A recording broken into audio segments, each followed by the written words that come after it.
to the new episode of VHS Unleashed. I'm Dariya and this is Zorana, and this week we're celebrating 100 years of Venus' existence.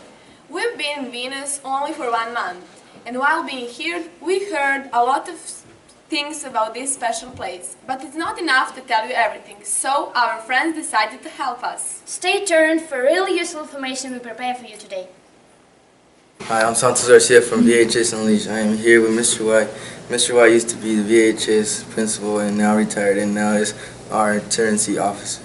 Mr. White, I would like to ask you some questions. What was it like growing up in Venus?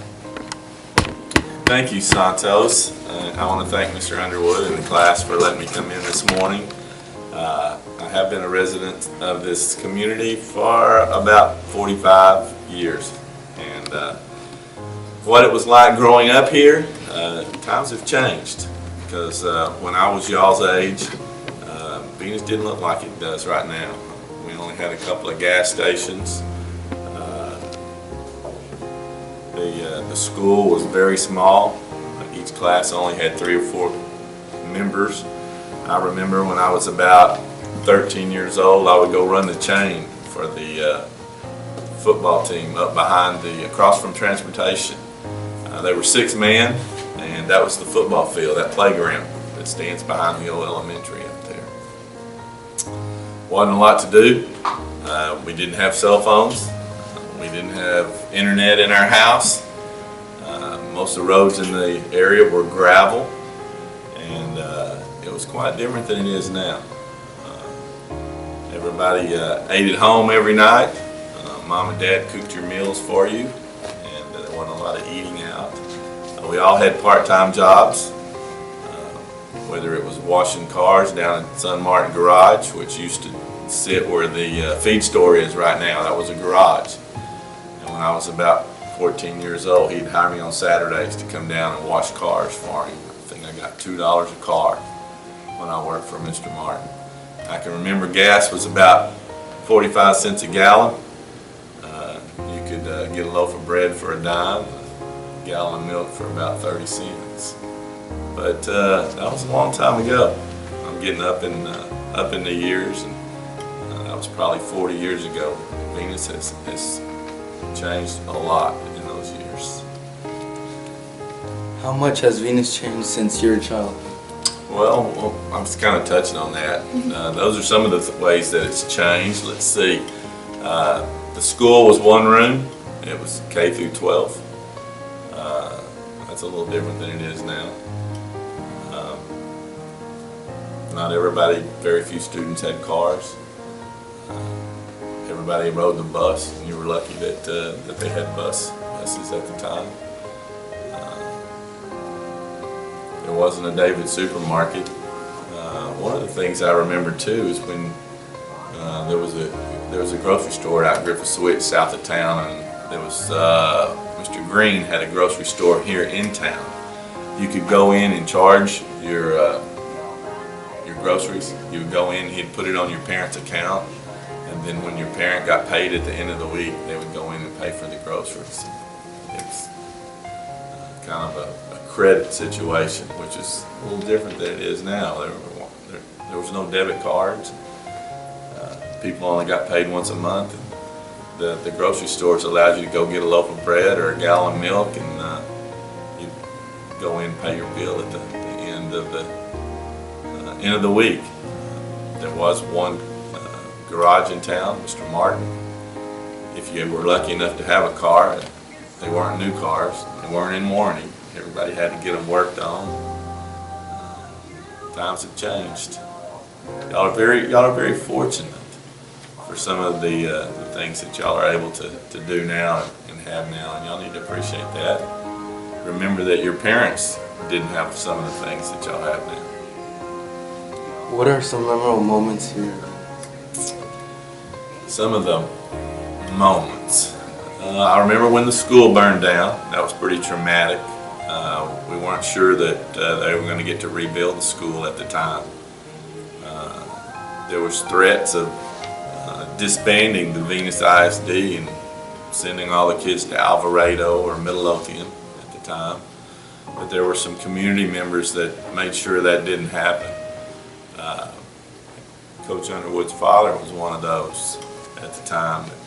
I had an uncle, Glenn White, that was on the board at the time, and they went to battle and to make sure that they got some money. They rebuilt the school and kept the Venus ISD in place. So, other memorable moments. There used to be 2 cotton gins here in Venus. One sits where Whataburger sits, and the other sat down at Fielder Park. And those, most of the fields were trailer houses set now, and there's still a few farmland, but it was all cotton. And when I was a kid, we would work at the gins, or we would go ride in the back of the cotton stripper, and the cotton would blow into the trailer, and we'd pitch the cotton back. But you know, that's been 30 or 40 years ago. That cotton was a real asset to the community. There was a railroad that ran from Venus to Maypearl down to Milford. They would ship that cotton down there from right here where Fielder Park and Whataburger sits. Y'all have any questions? Ask me a good question. You may got a question.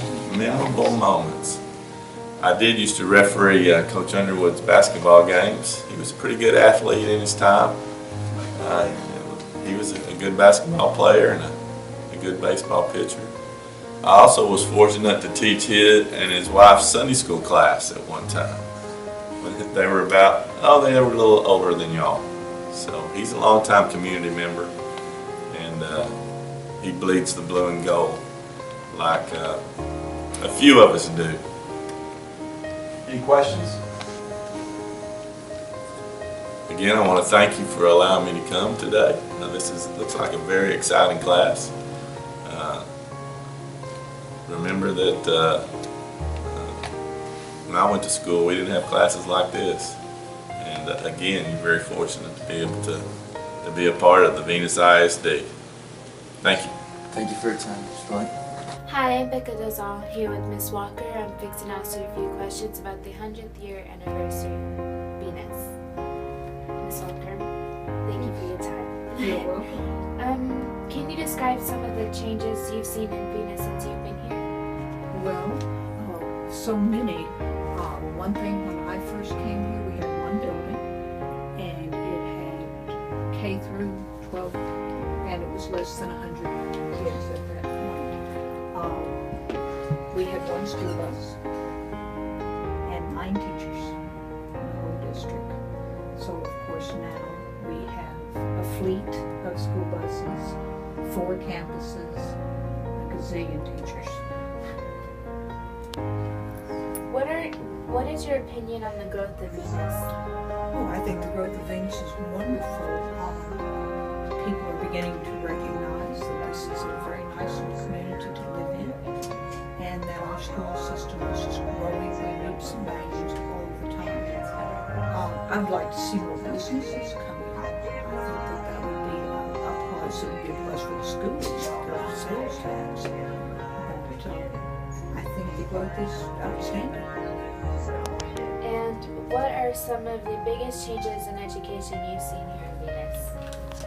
Oh, technology, of course. You know, there was a time when if you had one computer in the building, you were doing really well. And we have just come so far in that, and so is education in general.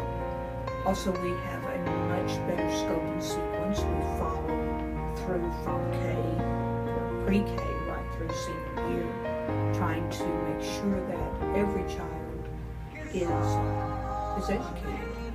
We had a principal one time who said that one of our biggest goals should be that we never let a child fall through the cracks.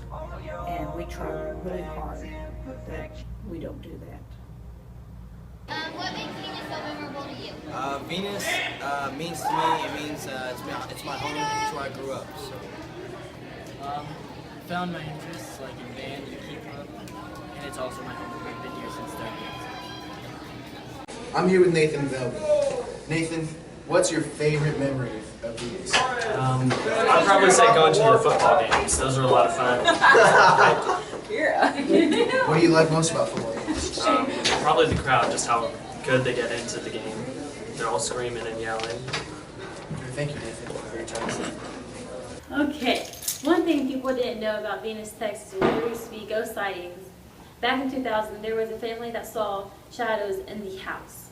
There's a street called Locust Street by the school field. People say they saw a black shadow coming from the windows, and they came in the house and they opened those windows.